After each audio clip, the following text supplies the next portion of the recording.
Hi, today I'm joined with Mad Singers, and today's episode is on how to succeed in the interview process.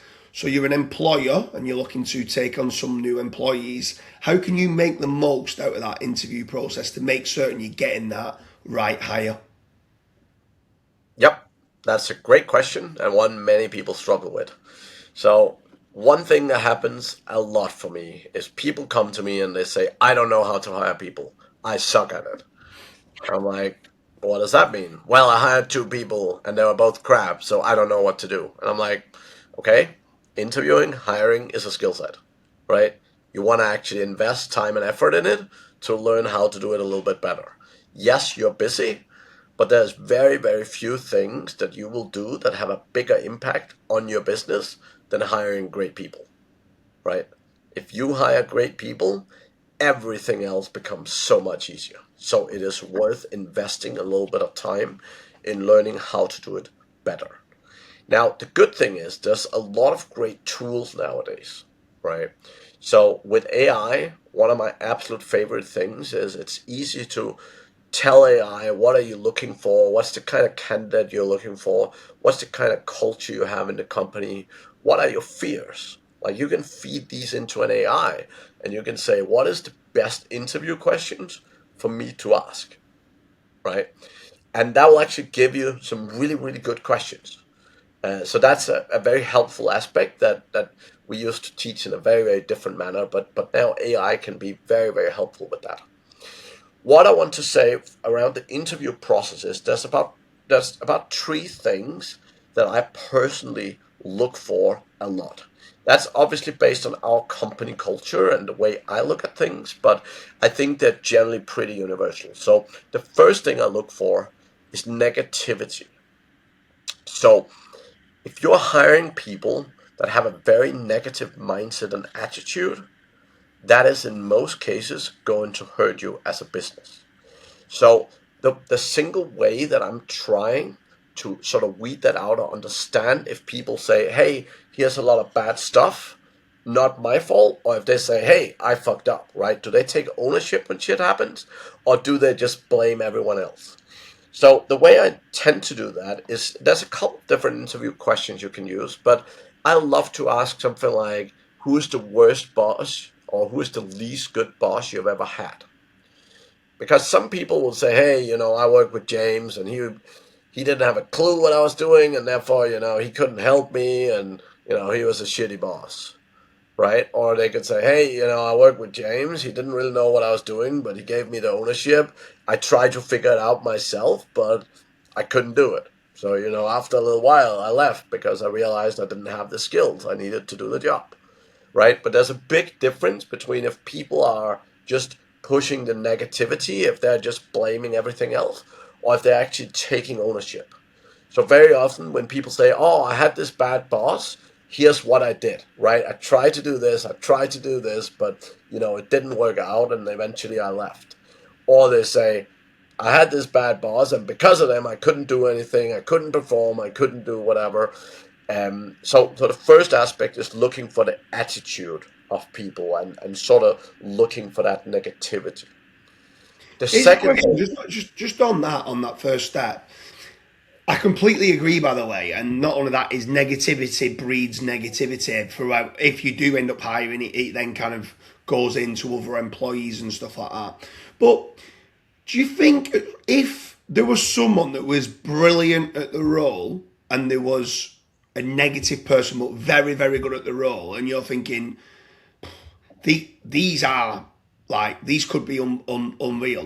Do you think that the attitude could be taught, or do you think that's just nurture and nature, and it's just they are a negative person? And could you hire that role and keep them separate to everybody else that they can't really be moaning, but the jobs are still getting done? Like, what's your thoughts on that? Or would you just completely blanket? They're a negative person.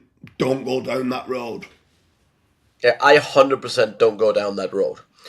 Can you change someone's attitude? Yes, over time, but it often takes years, right? It often takes years. Whereas teaching people skills is often way faster. I generally say I will take 80% less skill for 20% better attitude. Yeah. And if you have a business today, right, like your best people are not the highest skilled.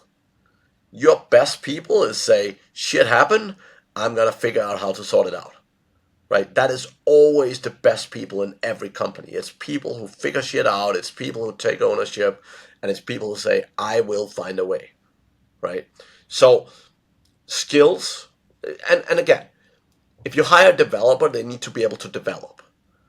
But if I have a developer who is 90 out of 100 and one who's 80 out of 100, if the 90 out of 100 have a worse attitude, I'll pick the 80 out of 100 any day, right? As long as I'm comfortable and confident they can do the job, right? So the attitude and negativity in particular, for me, is one of the core aspects. The second thing we found, and that we always look for, is honesty. So a lot of the time, so you probably heard it as well, but a lot of time people ask sort of a negativity question in an interview, saying, what's your downside? What's your struggle? What's your weakness, right? And what we found consistently is that people who give a textbook answer, they're like, yeah, I'm a perfectionist. It's so hard to be a perfectionist, and I always do everything perfect, so that's my downside. First of all, we understand very easily if they are perfectionists or not. So in many cases, the people who claim to be perfectionists are absolutely not. Um, and it also tells me they're not willing to be open and honest, right? So what we found, and we did this with our risk sourcing, our outsourcing company, we looked at our hundreds of employees and we looked at the top 10. And we saw what was the commonalities. And one of the core commonalities we found was that in the interview, all of the top 10 people was willing to give a real answer. Like one of the ladies we work with, she says, sometimes I get really pissed off and I know I should not respond. I need to go to the bathroom, sit down for 5 minutes, calm the fuck down, and then come back out.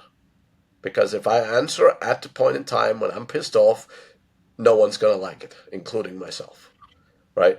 Now, someone who knows themselves and are willing to admit that sort of stuff and is willing to be honest with a future employer, we found they were generally way more likely to succeed than someone giving the textbook answer. Right? So, again, is the exception? Is that the same for every business? Maybe, maybe not, but it's definitely something that's worth looking for. Right? The third thing that we really, really like identifying for, and this is a personal core skill for me, is really looking at the personality. And the reason why we do that is that does everyone by nature have certain things we're good at, right? As an example, I would never ever hire you as an accountant. It doesn't mean that you couldn't learn how to be an accountant. It doesn't mean that you couldn't learn how to put numbers into a system. But the thing is, you would never enjoy doing it over and over time. And the thing is, if you put people into roles that they're naturally adept at, that they love doing, you're going to get so much more value and success out of them, right? So that's the third thing. So we spend a lot of time. So I'm using a framework called DISC, which is Disc Behavior Framework, and we spend a good bit of time making sure that we look at in this particular role, what do we need? So, for example, if you're hiring an accountant, if you're hiring a developer, you're looking to hire someone who's super, super detail oriented, right? Now, if you have someone that is not that, again, it doesn't mean they couldn't theoretically do the job, but I'll way rather hire someone who will love doing the job and want to do it 12 hours a day rather than someone who is sitting waiting till 5 p.m. and just want to run out of there because they hate it to death, right? So learning to identify that, it does take a little bit of work.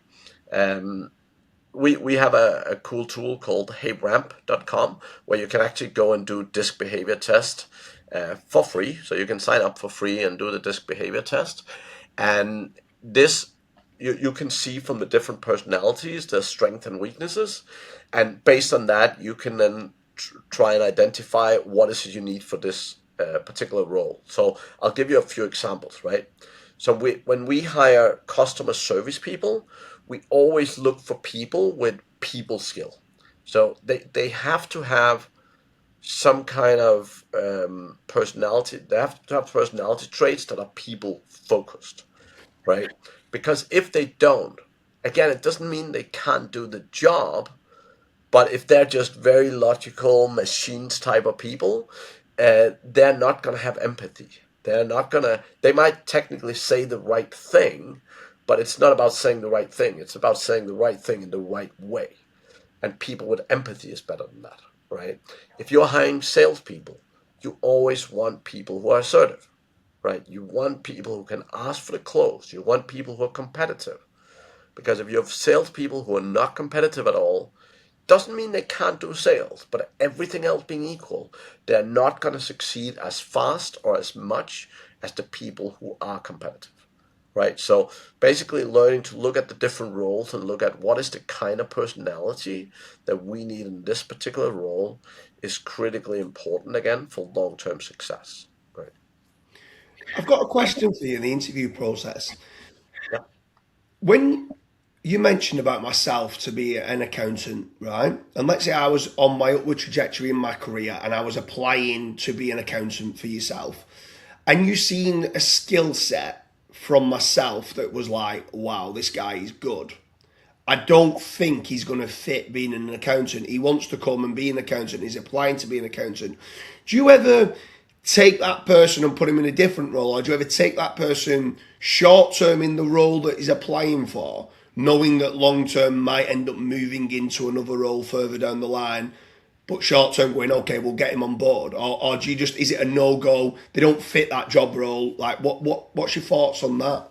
Yeah, it depends a lot on the job and the situation, right? So it's very situational.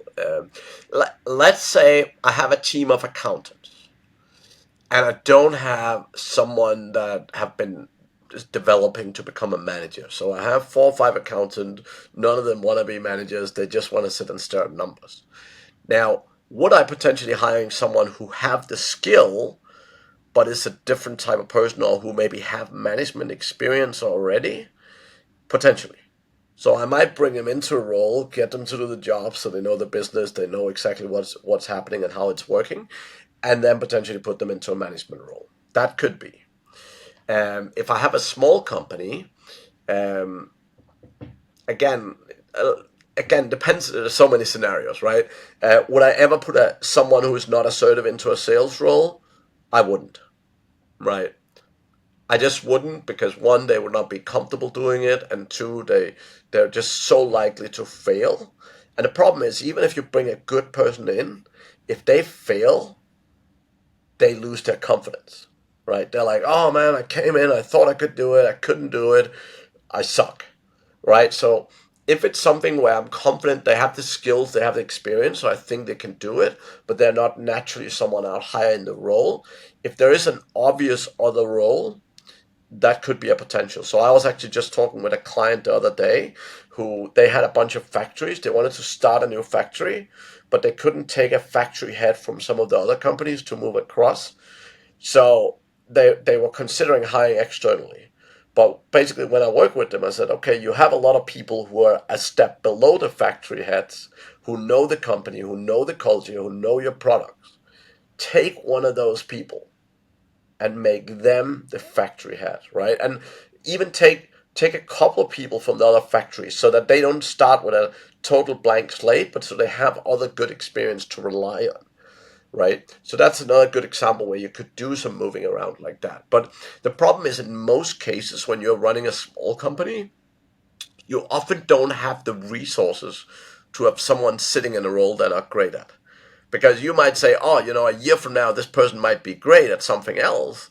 But the problem is, a year from now, you might not have the resources to have a position like that, right?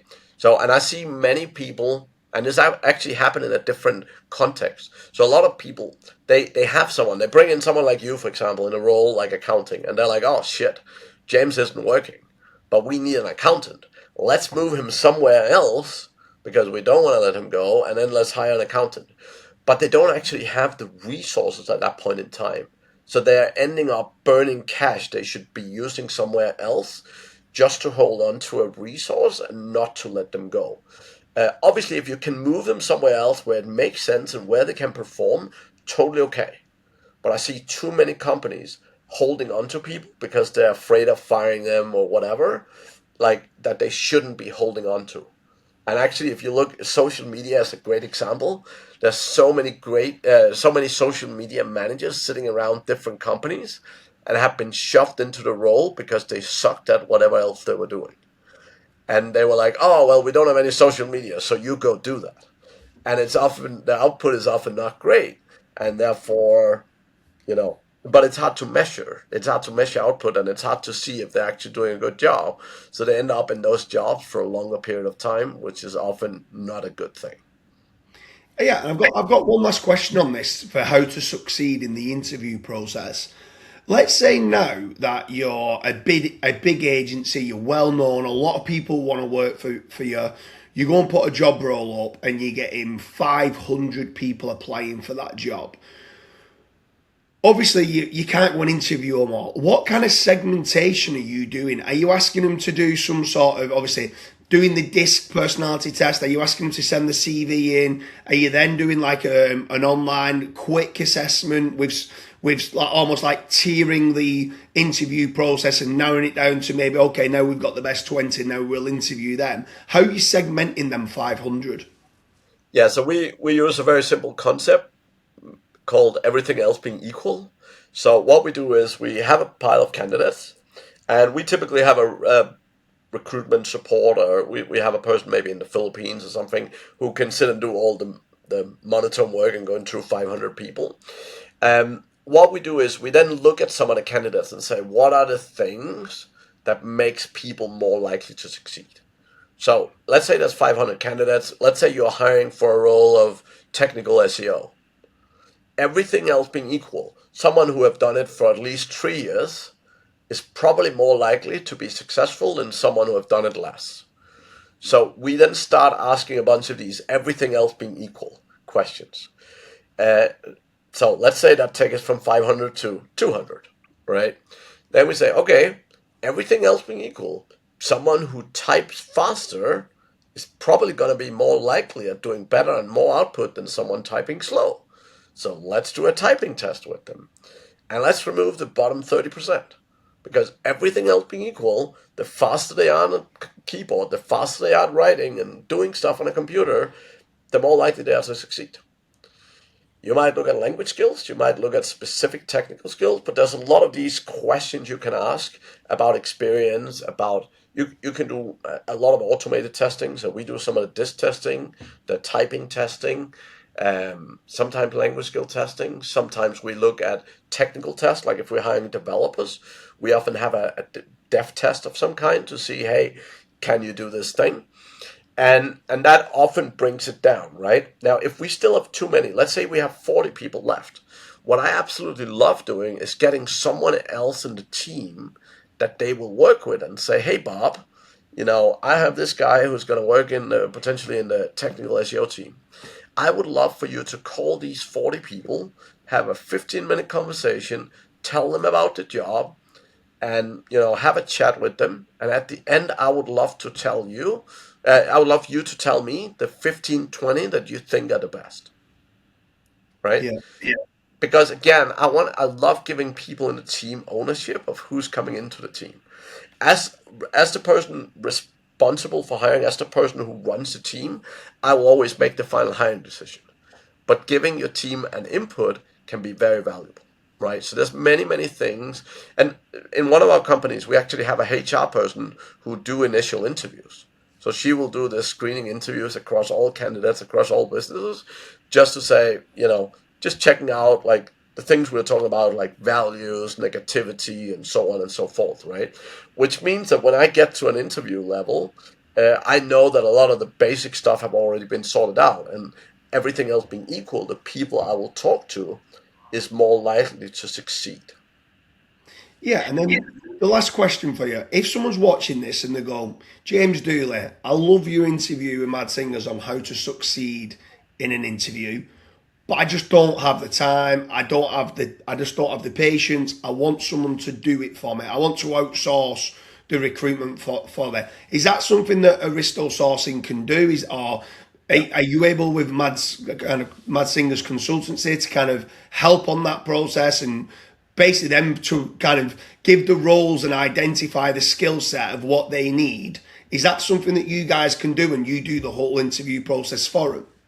Yeah, we can do the worldwide recruitment. The things I would say though is what we will do is we will shortlist candidates. As the owner, never ever let someone just hire for you, right? Like it might be they shortlist 3 candidates, and we would go and do that. Sometimes it's 2, sometimes it's 5, but we'll go and shortlist some candidates. But never just pick one. Like you can save a lot of time by having a company going through interviewing people, shortlisting people, checking skills, doing the testing, doing all that. But always, always interview the person before you make a final hiring decision. I cannot reiterate that enough, right? Because we work with clients that just randomly say, "Oh, I just want you to pick someone for me," right? No one knows your company, no one knows the role like you do, right? So Yeah, you for sure. you want to make that choice on your own. So So, anyone but who's yeah, watching this, I'd love to know what horror stories you've had from hiring the wrong people, from doing the interview process all wrong. What have you learned that's worked really well for you? Is there anything that Mads hasn't like touched upon that you think, do you know what, I love doing X, Y, and Z? I'd love to know that in the comment section. Mads, it's been an absolute pleasure on how to succeed in the interview process. it's been fantastic.